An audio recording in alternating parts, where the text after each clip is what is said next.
Okay, my video for today is part 2 on UniML. I covered that yesterday. And this video here, is this my website? No. I want to go to my video, your channel, videos, this one here, UniML and Category 3 products. Products meaning like multiplication. Okay, my video like for manufacturing. And so here's this image here that I created, a graphic, and I've kind of stepped through it where you could see me stepping through the bookmarks. And so I'm picking up from where this here, and let me go to my PowerPoint chart. And here, so I showed how you could kind of step through them. Like this bookmark is pointing to this R, which stands for, and there's this extension, row number, or give it R, we just give it that, so that's an alias. So the extensions you could use to, if somebody has more than one name, or if you want to kind of pin something to it, you could put it here, an extension. And this little area here to the right of the pearl and the bubble, I call it the marquee. And then every entity on here has an about box, which you could open up. The about box would just kind of look like, if you open it up, just put it here, and boop. So you just make it, I'm just gonna make it clear. Home, I'll make it fill. And I'm gonna give it an edge here, weight, and this would be bring to the front. And the about box is just that. It just has stuff about that symbol. And it might have, and the things that normally aren't displayed, it might have other UniML constructs in it. And those typically are diamonds. Let me get a diamond here. And they'd have their own swim lanes. Those swim lanes would be crosswalks. So let me put a diamond in here. Give it some thickness. And it's going to have its own swim lane and crosswalk. So I'm just going to give it the crosswalk. And in fact, it could have neither one or the other or both, where all things outside the about box have, all pearls have both a crosswalk and a swim lane. The diamonds inside of a about box, you have a little more flexibility. It just may not make sense. They just have whatever they need. Bring to the front. So let's just say this one just needs, and generally that need is like what are you trying to show. So if it doesn't have a its own swim lane, then it shares that swim lane. It would be here. But if we say no, we want it to have its own swim lane, so we could give it its own swim. And you might color these differently. Let's just make these. Let's just make them green just for fun, or maybe purple. Or maybe even make it dashed. Who knows? You could. That's just drawing rules. Drawing rules means how do you show the thing. And then it might have its own little. It might have its own crosswalk. If we want that, it would be. Let me copy this. And of course, the drawing rules would open up create the space, so it would be crowded like this, which I'm not going to do here. I'm just going to show that, given that, then this would move over to here. And now it's got, bring it to the front. It's got, so it's more about that symbol. And so, so the reason I say that is things on the marquee, they live in the about box. But if you want to but generally the about box is hidden and you never open all of them. You just tend to open one of them at a time. You're like, I want to know more about this thing. And then when it opens up, it could push all these stuff out of the way, make room for it. So, but if you think, oh, some of these things in the box I want to promote, you can promote them so they show up on the marquee. A lot of talk here about that. It's contextual, but okay, so on the marquee, I've added, let me go up to here. Now that I've got all this, I've added some more things on the marquee, like, where did I put that? Like here, I added F1. I've added another extension that's like, or you could say F1 of X. Either you could say it's this, it's F that, and then we could put a tag on it for all X in H. Member of H, I just didn't know the member symbol, so it's just in H, that's set H. And once again, this is a whole set, like row. It's this, you open up the set, it would have like, here's like the rows, row, here in these diagonals, rows run this way. That might be that's row 1. No, that's row 4, row 5. You might have 6, 7, 8, 9, 10. You might have a big map here. And here, this could be, and I'm going to get rid of this stuff here, but I'm just showing this. F1 is kind of talking to, in general, rows. It's like this row or that row, where this R here is specific, not just that row, but this hex. So it's pointing to that this 4, not that 4, or not that 5, but this 4. And the same for here. And then now notice I said this is yellow here and it's gold here.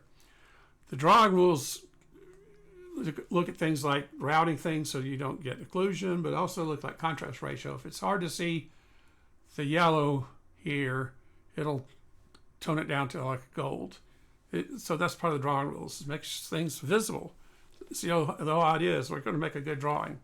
It's not going to be a second-rate drawing because we have first-rate drawing software that knows how to do that. And it could do that because it's canonical. It doesn't have to be creative. Like routing, I could have routed, it just has rules for routing, and it has patterns. Like I didn't put the here, so all right, so let me get rid of all this stuff here. There's columns, so I'm going to get rid of all that. This picture, because it's clutter, we'll just take this away. Like if we hid this, all this could go away. Poof, it's gone. You can bring it back if you want to. So we get rid of all that. It's all gone. So now we just have this. So the idea is like category theorists, they love abstractions. Like this is a nice abstract view. And in fact, it's so abstract, it can model all sorts of different things. It could be real, anything. And UniML can model anything, but it can drill down and model anything, not just generically, but specifically or uniquely. They like the word unique. This is a unique hex, where any of these hexes, if you're referring to any of them in this row or any in this column or any on the here, it's not a unique hex. And by the way, this could be, we can make this into archipelago, add this to this swim lane, but that's probably bad practice because we have apples and oranges, these kind of diagrams, and oranges here. Or we could just create a new white pearl, put it here, let me send it to the back, and now this is a different white pearl. I mean, this would be show this. Oh, call it graphics 2, or give it a different name. We could call this as the map. So there's our map. And I'm not going to... See, most of the time I'm drawing this, I'm just this fiddly stuff. Like, this is what I call fiddly stuff. Getting this kind of stuff. That's what the computer could be doing. So here's the fiddly stuff that the computer could do, but I spent a lot, particularly if I want to create room. It's like I want to move this here, make some more room. It's just a lot of fiddly stuff that the computer could do. So that's part one of the discussion here. I just didn't finish this. I meant to put that in yesterday's video. I just forgot, and it was long enough as it is. So this is kind of completion of the thought of yesterday's video. So let me move now into a completely different use case. Let me click on this little button right. Where is that button?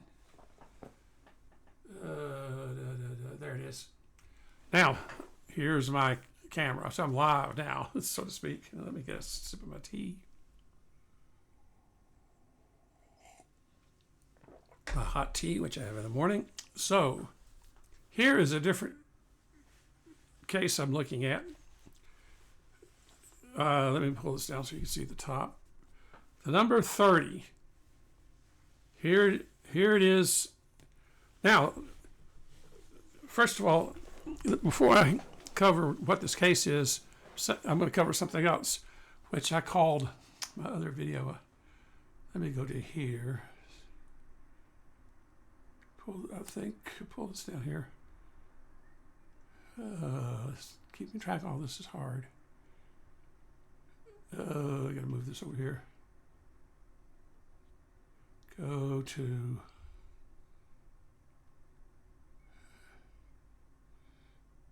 Made by Me. You know, there. Somewhere I've got this. See, get in here. There it is. YACKs. Here I describe YACKs. How do I spell it differently here?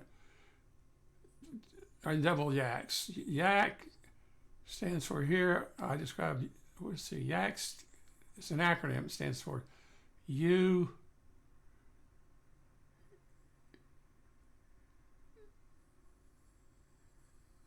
Why did it not? Here's my video on YACKs. Let me go to there.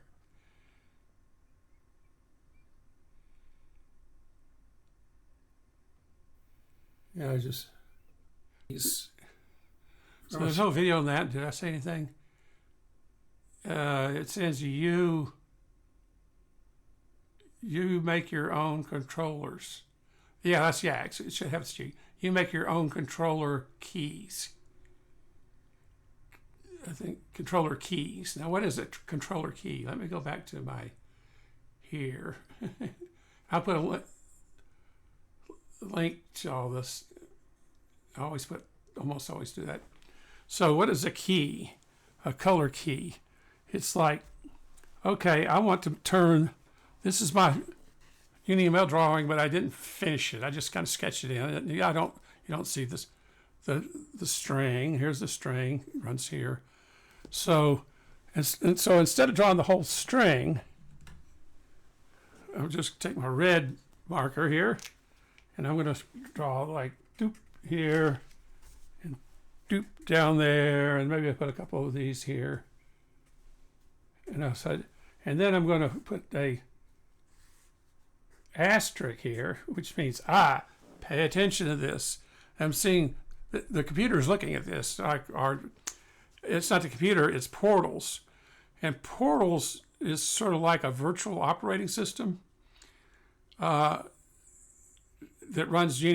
speaks UniML. So in Portals, then I could say string. And so I just told Portals, this is the string. I didn't have to draw it all. And it knows if it speaks UniML, or I could say this is UniML string. UniML string. And I could talk to it too and say, okay, this is, so let me emulate that scene. I just drew this and said, okay, this is my UniML string. I moved my pen down here, and maybe, and like LLMs don't do videos now, so I might just say, have some way of saying a clip. It's like in Star Trek, star date. I'll say star date. When I say star date, it means these clips, you need to look at these clips. You don't have to watch the whole video, but look at these clips. Say start date. I said, here's the string. It starts here, moves here. And so it doesn't have to look at every frame. It just has to look at enough of these frames. It says, okay. And then it could draw it, and then it could draw it in for me. So like I'm going to do that here. So this is, if I copy this to PowerPoint, let me do that. I go doop. New. It could do this. It says, okay, here's the image you did. Let's go to PowerPoint as an agent.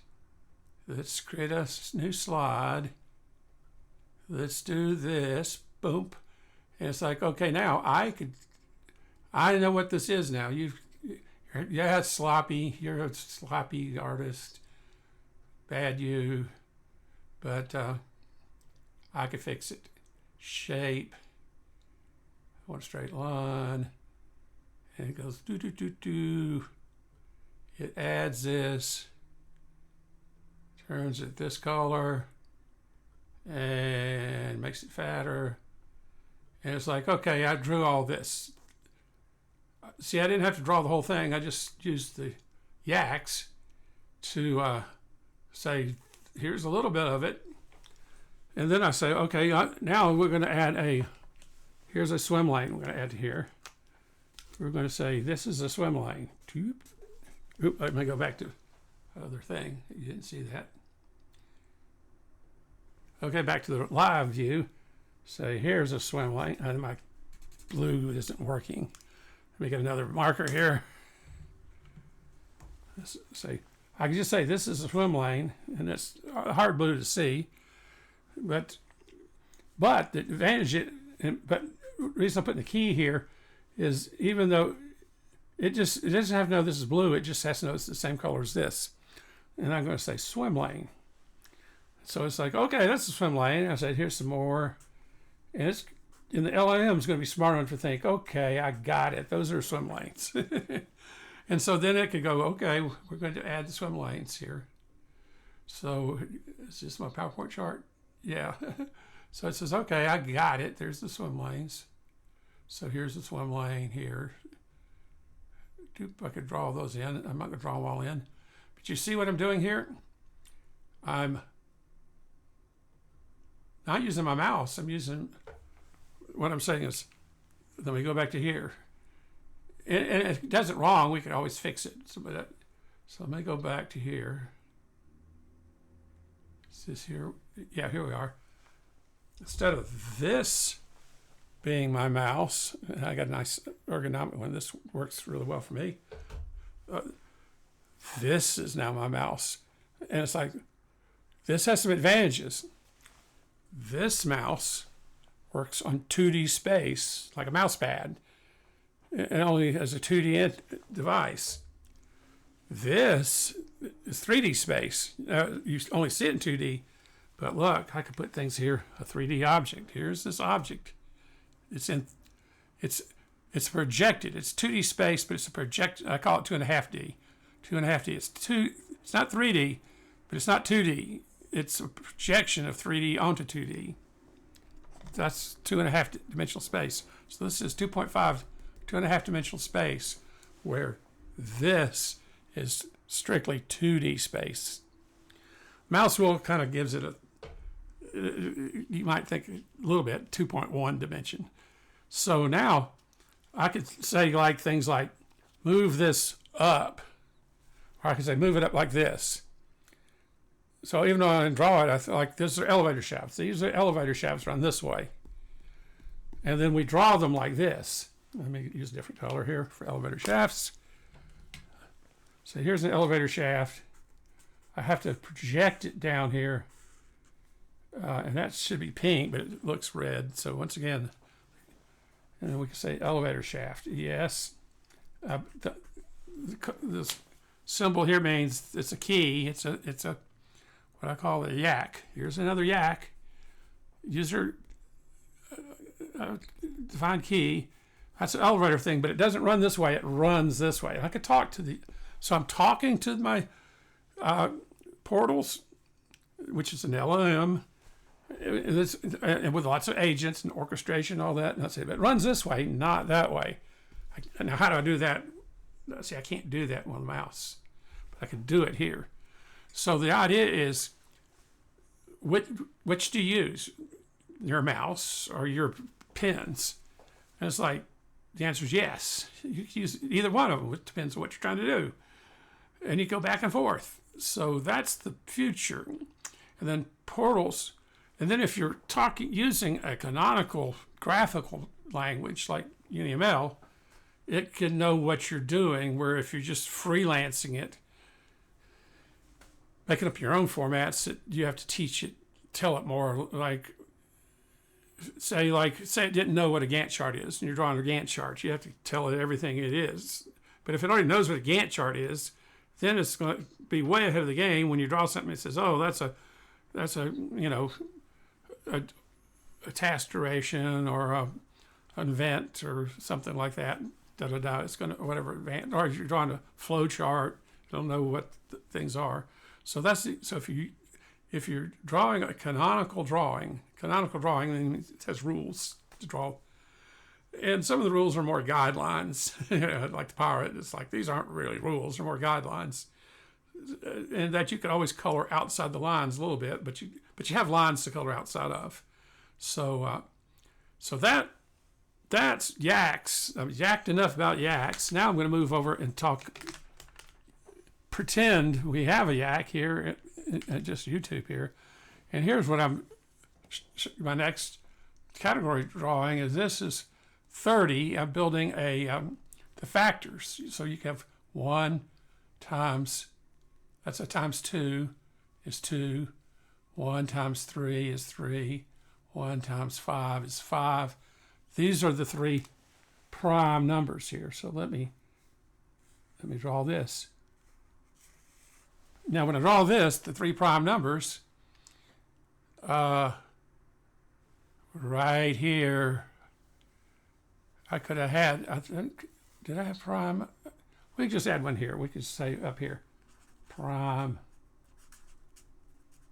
numbers, and make a bookmark that points to there. And I'll move this up here so you can see it a little better. So, and we say, oh, what is this? This is a swim lane island. So I'm going to put this here. Say, this is a slide. Let's call it category theory drawing. And see, when I'm writing this, it's like messy writing, but I could talk at the same time. So even if it can't read it, it can hear what I'm saying. So, and then it has some down here. It's white pearl. So look, you couldn't see it down here. So yeah, I'm making messy writing that even I can't read it. I know the computer, the LLM can't read it, but it didn't have to read it. It could hear me talking, so I could talk better than I could read. But on the other hand, if I said this is, we want to fix this, and maybe I've mispronounced fix. What was that? But it could read it. So you just you more than doubled your chances. If it had 80% chance of reading it and an 80% chance of hearing it right, then you multiply these together, which is, let's just say 50%, easier to do 50%. So times 2 is 25%. You subtract that from 1, so now you went from a 50% chance to a 75% chance of it getting right. because this has redundant information. Came in from two different sources. So then here we're going to build our, see, I'm building this thing instead of me drawing it. See, drawing it in PowerPoint just is very time consuming. I'll pick another color here. Let me pick black here. Here's black. And I'm going to say this asterisk is a what do I call it? A folder. And I was speaking to, so it's folder, and so I'm going to draw this folder here. Oh, here's a folder. This is the owner of the folder, and here, and see, it was scribble. When I said owner, it could tag this, says, and then when it could spell it out nicely when it converts it to owner, even though I can't draw here. And then it's like, here's the upper left tab, here's the main tab here, and this is the contents. Like, this is a set. This is the topology of the set, all the sets and subsets. This is, then we could down here have the atlas. If we have those like arrows, they could show up atlas like I did before. And then we could, then in this topology, notice here that we have this cube here.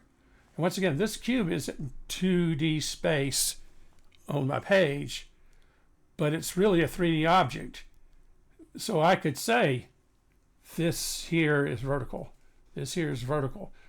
This sits above it. You know, I could, and this sits below it. And then we could, and these, then I build these brackish water white pearls. I used to call them river fountain water. I'm going back to brackish water. I keep changing my mind on that, naming these things. I said fountain water because you throw stones in a fountain, they can overlap. And these are kind of like Venn diagrams, so we could have a Venn diagram that overlaps. But I like brackish water. It's not fresh water. It's not salt water. It's kind of brackish water. And these define subsets. So the subset here I like these arrows. This is plus, this is times 2.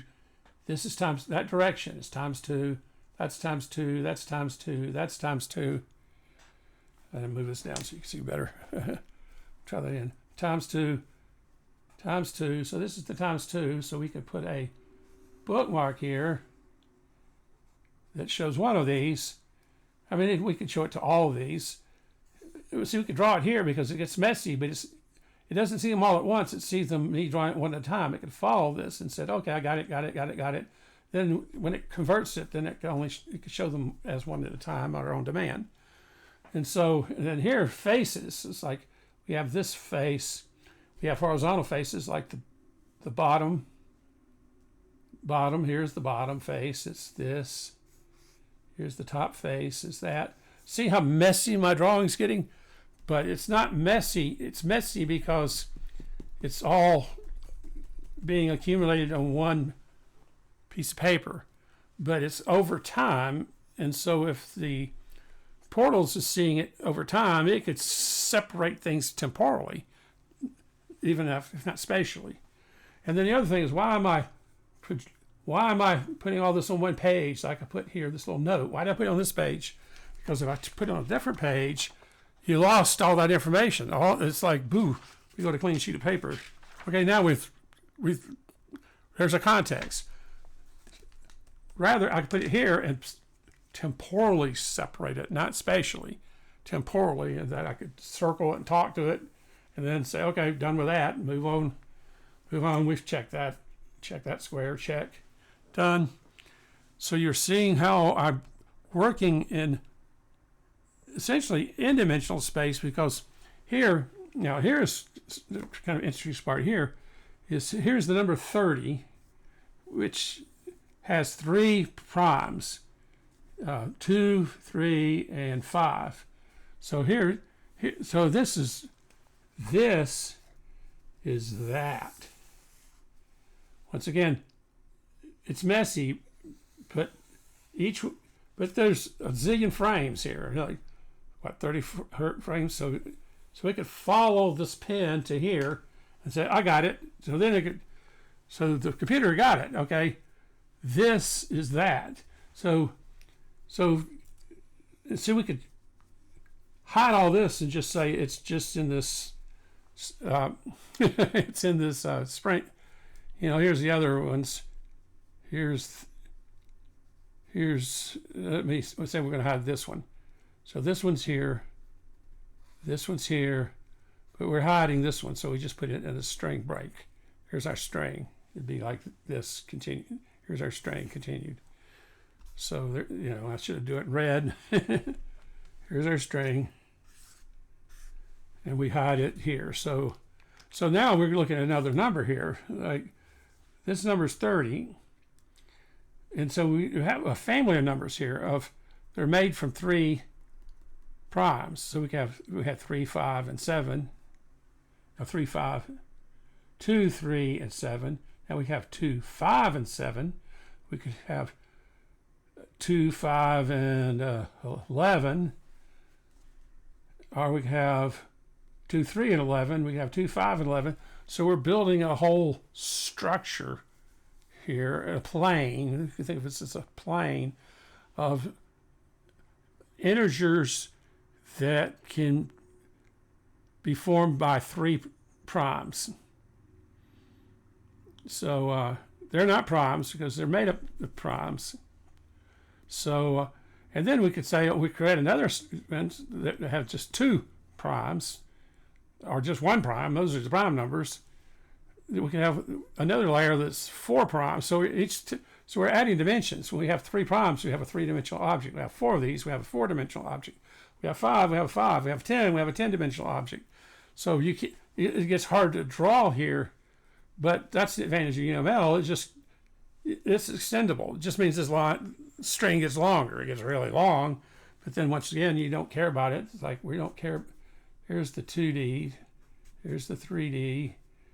Yeah, we care about the 4D. We don't want to see the 4D, but we only want to see number X of that. We'll hide all the rest. There's 5D. So all we're showing is one instance of the 4D numbers. We hit all the other stuff. And generally in UniML, instead of showing the 3s, it would consolidate this to one break here. So see this messy diagram I did? Oh, it's not messy if you separate it temporally, which the computer could do. And then I could switch back and use the mouse too. It doesn't really care. So I could use the mouse, I could use my pen, This is what UniML is the language. It's a canonical language. Canonical makes it easier for the computer to do because once you taught it how to do it, it knows how to draw those. Portals is an virtual operating system that could use agents and LLMs or whatever to make it all play together, and it has to live on an actual operating system like Windows or Linux or whatever, or Apple, whatever's Apple's, I forgot that it's called. So, but this virtual operating system, Portals, is the glue that could glue all the pieces, body parts together. So if we had portals, and all we have to do to have portals is somebody's really good at making, using LLMs to write software, just tell something like Opus 4.8 or what's the Fable? Is that, yeah, Fable when it comes back online. Here's what I want you to build. And yeah, you spend $20,000 or $30,000, $50,000 of computer time building it, but it builds you the model. Then you get something working. Then you start refining it, making it better. So in the past, it would have cost millions of dollars to build this. Now it could cost tens of thousands of dollars. I don't have that kind of money. I don't have that skill. I'm not going to build this thing. But that's not my job. My job is to kind of the mad scientist, draw something like this, scribblings, And so I just, senseless scribblings. It's like, no, it's not. Well, why didn't you put it in different pages? I already told you why I didn't do that. I put it on one page so I could see the big picture. And it's like, well, then how you unscramble it? It's like, temporally. I didn't draw it all at once. I drew it one line at a time. This. And the computer could watch that. I could use colors, I could use shapes, I could use voice. And if it doesn't understand something, it says, I didn't get it. Can you tell me that again? I said, that's string, or spell it out. I'll spell it out neatly. String. That's the spelling. That's, that's string. This is the string. So I'm pointing with my finger, I'm pointing with my pen, I'm talking to it. I could move it around, I could do gestures. This all comes together. It's like, or I could use my mouse. So this is the vision. This is what's going to happen. Whether I do anything or not, it's going to happen. What I'm hoping is that for me making this video, it'll happen sooner and not later, because it's cool. Maybe it happened in my lifetime. 75, maybe I live to 85. I'd be so lucky. But maybe it happens in 5 years, or maybe 6 or 7 years. Doesn't matter. I'm not doing it just for me. I'm doing it because it just seems like something ought to be done. Seems right. And I'm retired, and that's when you're retired, you could do things that you, just because you think it's the right thing to do. When you're working for somebody else, you have to do what they think you should be doing. But when you're retired, you can do what you think you should be doing. And hopefully it's what God would have me to do. I can't say that is the case, but I could say I sure hope that is the case, and aspirationally. So, and it seems like it could well be, because this is cool, and my experience is that God does cool stuff. And if it's not cool, then that should be a red flag. It's like, if it's not cool, maybe there's something I'm getting cross signals somehow, not quite getting the big picture. So at any rate, I want to go theology on this, and I generally, but even though I don't, there's always that aspect to it, that whether I address it or not, underpinning all this. And that's true of anyone. You just have some sort of worldview that you always take with you to every subject, whether you refer to it explicitly or not. So I've kind of rambled on long enough. Let me get another sip of my tea before it gets too cold. And so I prefer this view than, say, a talking head. And my talking head's kind of getting old, and it's just, you don't know, it's an old guy talking. I'd rather you see my hands pointing. And that's the other things. It's like these avatars, they have, let's like, instead of having a real talking head, we could have a computer generated talking head. And it's like, the talking head's pretty useless, whether it's computer generated or not. That's where I go back to. Let me go back to my PowerPoint chart. Where is it? There it is. I'd much prefer having a avatar, a tango. It's slow. A tango pointing to something. The talking head is. I don't like realism. I like cartoon characters because I want to avoid uncanny valley.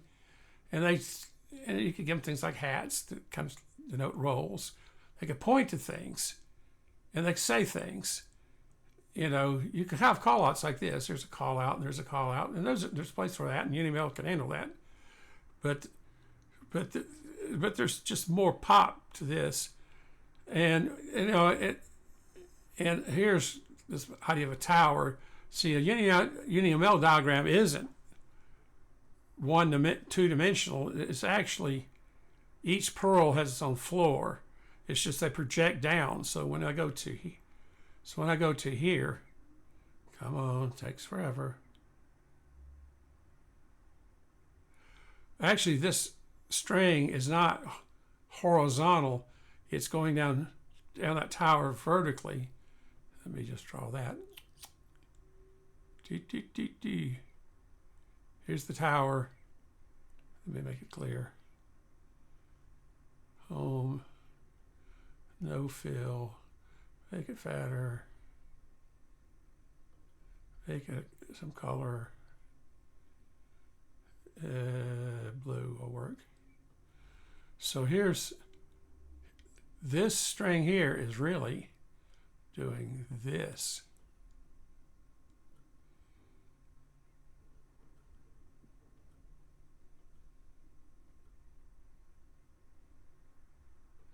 And this, like white pearl A, is really just a floor. And let me show this.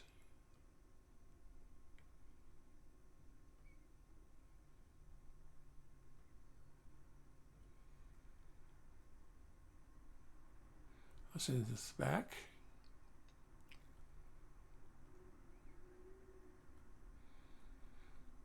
The floor in this tower, so let's see how what's, okay, so where would this white pearl be, this A? The way you can compute that graphically, in that the projection of this line is here. So there's the projection.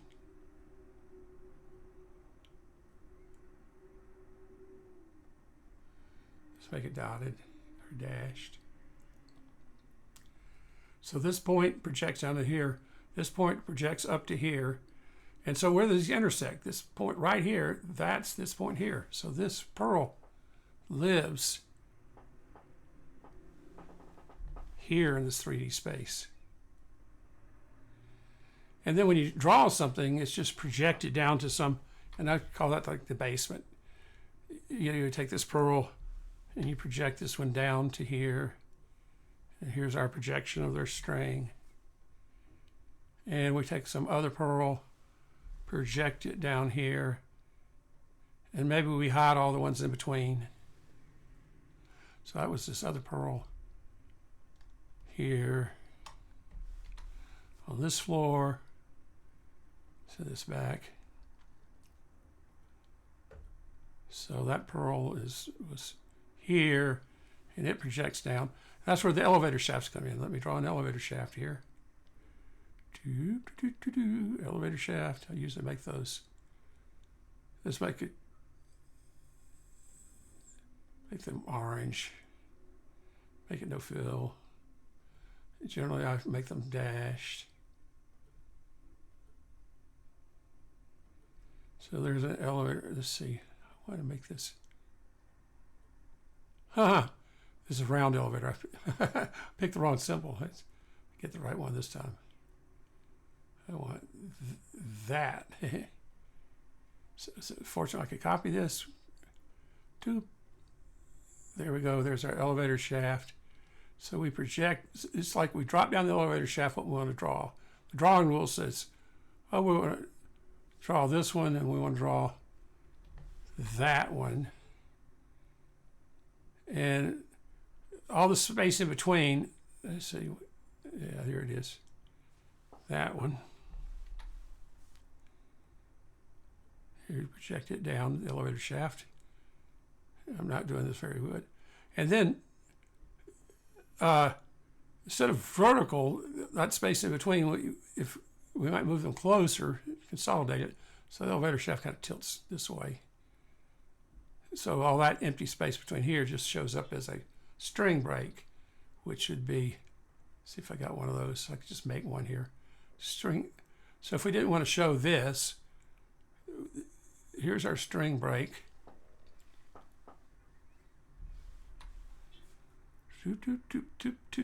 Sound effects free of charge. So here's our string break. See, this is geometric. It's not abstract. It's actually geometric.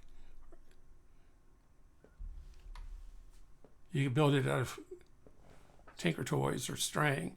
And then instead of the space being just empty space, it's consolidated. So you just see this with this not being there.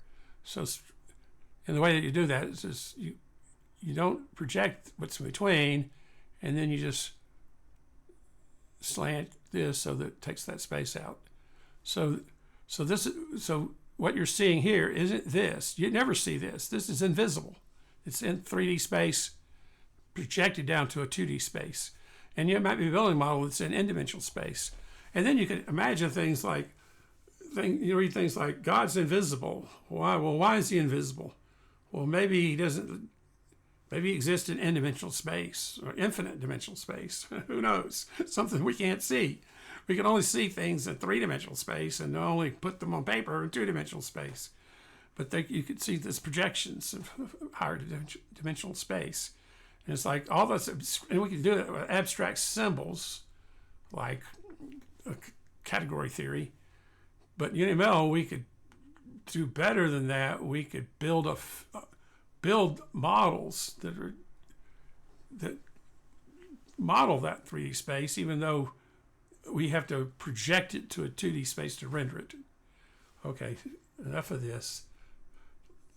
And once again, the particulars, like what color you draw this, or what do you call the symbol, or what its drawing rules are, that's not the big deal. Those could change, and they do change. I'm always changing those.